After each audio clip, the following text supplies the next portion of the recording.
立秋了，天气也凉了些许，一黑一白的身影在长街上走着。忽的黑衣人开口道：“蓝湛啊，天气凉了些，街上的人都少了些呢。”魏无羡说完，往旁边人身上靠了靠，那人也任他靠。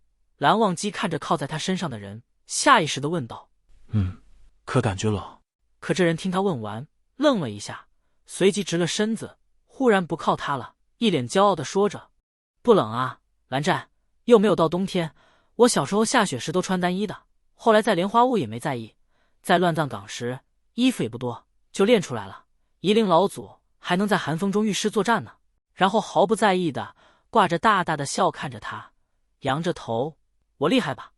蓝忘机浅色的眼眸中闪过一丝痛色，但是转瞬又消失不见了，挂着浅笑，抚了抚眼前人额间的发丝，轻轻地说：“厉害。”魏无羡得了他的回答，笑了笑，但眼神已经跑去旁边卖烤红薯的地方了。魏无羡跑过去剥了剥几个红薯，挑了2个，便回头寻蓝忘机。这时蓝忘机一只手已经将钱放下了。魏无羡看了看卖红薯的人，笑笑没说话，回过头拿了一只大的。蓝湛，给，这个季节就该吃烤红薯啊。这红薯怎么摸不烫，吃起来烫啊。魏无羡小声嘟囔着。蓝忘机接过来红薯，红薯的温度还是有些烫的。听到魏无羡的话，随即抬手去摸魏无羡的红薯，温度一样的，不过碰到魏无羡的指尖透着微微冰凉。魏无羡鼓着嘴，眨了眨眼，看了看眼前的红薯和蓝忘机伸回去的手，嘴角一挑，笑着问：“蓝二哥哥，怎么啦？大白天呢，趁着红薯偷偷摸我的手，学坏了呀？”说完，看着蓝忘机波澜不惊的脸和发红的耳尖，继续甜滋滋的啃红薯去了。蓝忘机也没有辩解，过了一会儿轻声道：“魏婴需去购置衣物，明日再启程。”啊，好啊，天也快黑了啊，正好前面那有家，走吧，蓝湛。一边说着，就习惯性的拽着蓝忘机的胳膊，但是没有拽动人，就回头。蓝湛以为是蓝忘机有什么事情，他便停下脚步。蓝忘机之所以没有立刻抬步，是因为他将魏无羡的手轻轻带到了他的手掌上，迈动步子，说：“走吧。”魏无羡就这样看着蓝忘机这一系列的小动作，这是第一次蓝忘机主动牵他的手。这个小古板怎么还包着手牵？心中一暖，就这么握着蹭了蹭蓝忘机的手掌心，不由感叹：“哇，蓝湛不愧是修为高深的寒光俊，手真暖和呀。”说完，感觉那双手又紧握了握，两人便去买了些衣物。期间，蓝忘机还买了一些保暖的物件。晚上终于回到了客栈，蓝忘机收拾着刚买好的衣物，魏无羡已经将两鞋一蹬铺到了床上，一脸开心，说着：“床果然很大，我很满意。蓝湛，快来睡觉了，快来给我暖被窝，好冷呀，明天再收拾嘛。”说完还左右滚了2圈，本来就是想逗逗小古板，结果蓝忘机真的转身过来，将外衣挂好，墨额放好，就掀开被子躺下了，面上波澜不惊。“蓝湛，你不是不到亥时不休息吗？这就要睡了呀？”蓝忘机回答。魏无羡看着躺在身旁的人，或许是蓝忘机累了吧，随即咕噜起来，下床将外衣挂好，又钻进了被窝，但是明显感觉被窝比刚才暖了很多，也有了淡淡的檀香味，而蓝忘机也没有睡觉，眼神一直追随着他。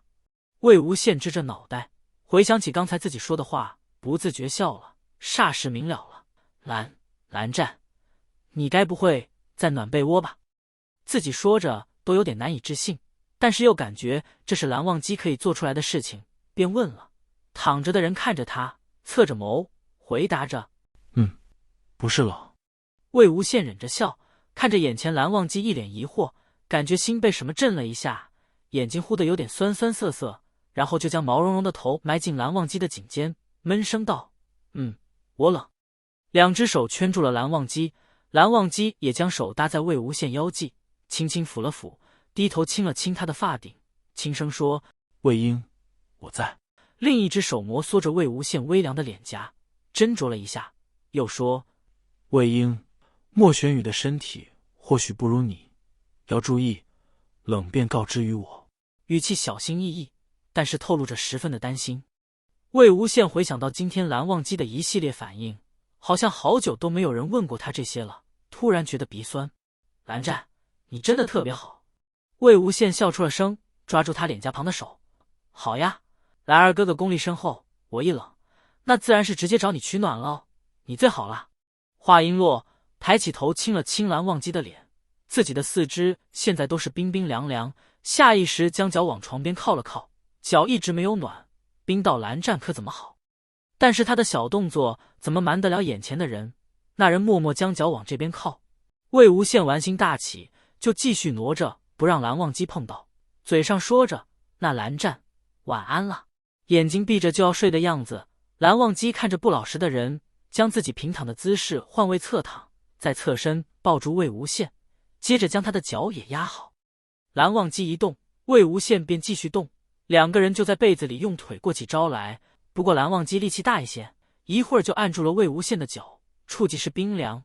这人又要挣扎，还低低笑出了声，眼睛也睁开了。蓝忘机轻轻带过这人后颈，对着这黑夜里还闪闪发光的眼吻了上去，直到这人哼哼唧唧，才放开他说：别闹了，被子盖好。魏无羡感觉全身发软，是真的不冷了。蓝忘机又吻了吻他的额头，将刚才扑腾的被子掖好，结果这人不依不饶，拽着他里衣的衣襟说：蓝湛，你好过分，打不过就亲我，哼！还用头轻轻杵了杵蓝忘机的下巴，然后他就感觉到后背被人轻轻拍了拍，胸腔微震。蓝忘机说：亥时到，休息。但是魏无羡是谁？怎么可能乖乖的就揪了揪蓝忘机的衣襟，一边轻轻扯，一边软软的说着：可我还是冷怎么办呀，蓝二哥哥。那人小声喃喃道了一句话，魏无羡以为听错了，凑上去听着蓝忘机忽然快乐的心跳，直起身凑到蓝忘机嘴边追问道：蓝二哥哥，你说冷的话就怎样？看着一脸狡黠的人，蓝忘机微微舒了一口气，将人按回胸口。冷的话抱紧些。哈哈，蓝湛你太可爱了，哈哈，好好好，我抱紧抱紧抱紧。然后两只手除了抱紧还四处摸索着，笑着颤着身子。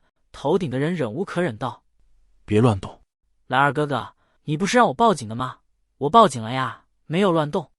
魏无羡就喜欢看着小古板这副羞的样子，他觉得他可以继续作恶，完全没意识到抱着他的人把他默默抱紧了些。紧接着蓝忘机沉声道：还冷吗？魏无羡还想继续作恶，就牵着蓝忘机的手说：啊，不冷了呀，不信你摸摸看。蓝湛你往这蓝。还没等他说完，蓝忘机已经翻身将人压下，狠狠地堵住了他的嘴。既然不冷了，就干点别的吧。如果你喜欢我分享的小说，请点击订阅频道，欢迎在视频下留言，你们的观看是我剪辑影片的动力，感谢您。